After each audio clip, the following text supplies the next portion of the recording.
Okay, you know that stuff you see on TV, it's bought like as seen on TV items, and you think, what the heck would you do with that?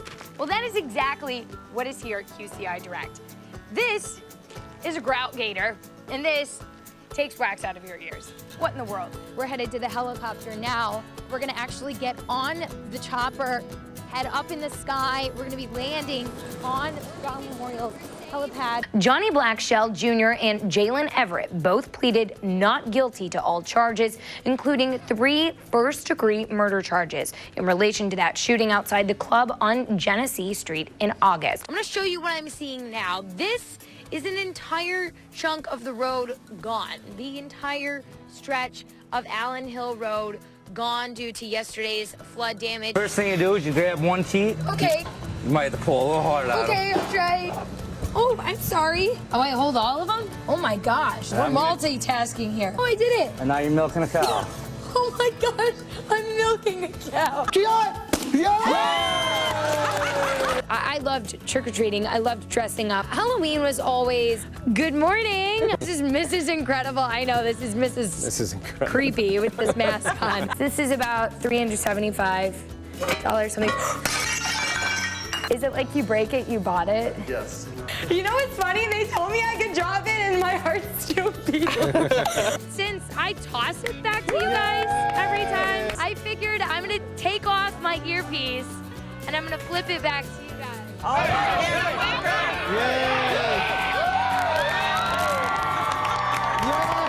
Yeah, this morning she is with the Rochester Police Department's Mounted Patrol. And what's his name? Her name?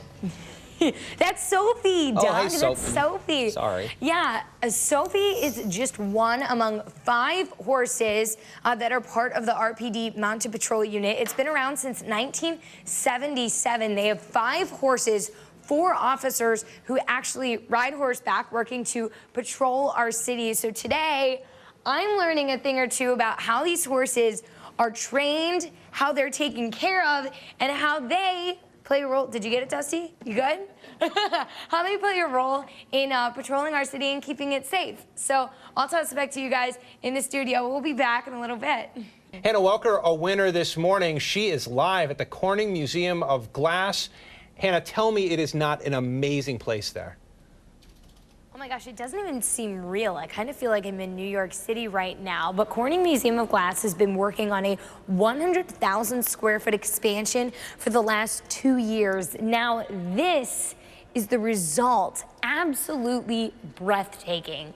I mean, you can tell how huge it is by the echo of my voice. I'm gonna be very quiet though. I don't wanna break anything. But we're gonna show you inside the museum, inside the new galleries, and take you inside their new hot shop. Yes, they're blowing glass as we speak. We'll show you all morning on Fox Rochester. 13 Wham's Hannah Welker is here to tell us about some homegrown talent also performing. Hannah? That's right, Matt Barrett and Alyssa Coco make up Roses and Revolutions. They're both Rochester natives and actually still live right here in Spencerport. They travel all over to shows, but they say there's no place like Rochester. She grew up in Penfield, I grew up in Spencerport. We both live in Spencerport right now, and it's a great home base to travel. We go to New York City all the time, and Rochester's so close. We love it. We play here regularly, so. It's fun. Rochester, like, it's so funny because you go to LA, you go to New York, and all these places, and they're so cool for the temporary. But then you come home and you're like kissing the ground because you're like, oh, I miss Rochester. Yeah, and you mentioned Jennifer Hudson earlier. She hits the stage at Kodak Hall at 8 o'clock. A lot of people really anxious to see her perform. Live on Jazz Street, I'm Hannah Welker, 13 Wham News. Hannah, do you get to go to Jennifer Hudson? You know what? I get to listen to her first 2 songs. Oh, yeah, that's about it. Hey, better than Just a nothing. little snip. Yeah. I know, right? That's usually the rules for us media people. I mean, you know that it happened because somebody said that it happened, and we got his ID and we got his keys and his chain, but it doesn't feel quite real. 17-year-old Genesis Pereira's family says he was always riding his bike. Friday afternoon was no different, but on his way home from his job at Ponderosa, the driver of a tractor trailer didn't see him on his bike on Route 5 and 20. He was hit and killed. If anything comes out of this, really, is for just everybody to just be more aware, because there are bicyclists out there, you know? And this wasn't a little bitty guy, you know? Pay attention. His family spent the afternoon together at their home today, remembering Genesis and what made him so special. His love for music, his cousins, and his dreams of becoming a rapper. He's young. He's only 17. He was going on his senior year. He liked music. He was a hard worker. He worked, and he just did everything he can. He was a good boy.